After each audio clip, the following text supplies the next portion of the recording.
सुनाइए बढ़िया सी। मालिक को प्रणाम सुनाता हूँ। एक जंगल में एक शेर और एक भेड़िया रहती थी। शेर जो है शिकार करता रहता था, भेड़िया को नहीं खाने देता था। भेड़िया कहता, भाई शेर मैं कमज़ोर हूँ, मुझे भी शिकार करने दिया कर। लेकिन शेर जो है दबोचता रहता, उसको उल्टी सीधी सुनाता रहता। शेर शेर ही होता है, भेड़िया भेड़िया ही होता है, गरीब और अमीर वाला हिसाब होता है। हुआ क्या, आलोचना भी करता रहता शेर। कभी कभी 4-6 शेर इकट्ठे हो जाते, तब भेड़िया को दबोचते रहते, उल्टा सीधा बोलते रहते। लेकिन भेड़िया में एक खासियत थी, वो जो है ईश्वर की याद में रहता, या ईश्वर की याद में डूबा रहता और ईश्वर से प्रार्थना करता रहता, हे ईश्वर। ये शेर जो है भी सताता है, अपनी महफिल में भी 4-6 शेरों को इकट्ठे कर लेता है, तब भी सताता है।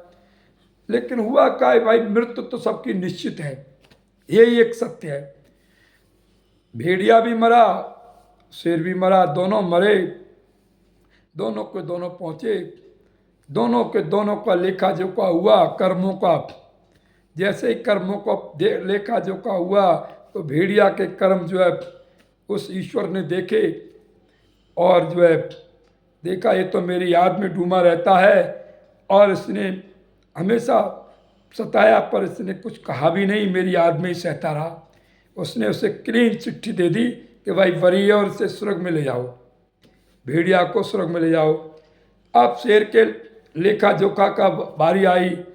शेर के लेखा जोखा देखे तो देखा गया कि इसने तो हमेशा सताने का काम किया है, सताता ही रहा है, और इसे घमंड अहंकार के कारण इसने इसे सताया है, इसलिए इसे नरक में डालो। खोलते हुए बहुत बड़ा तेल का कड़ाव उसमें डालो, इसको खूब खोलाओ, खूब खोलाओ।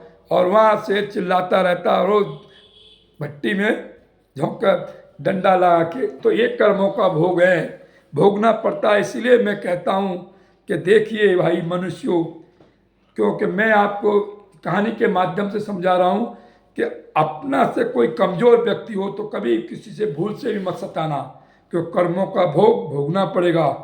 नमस्कार।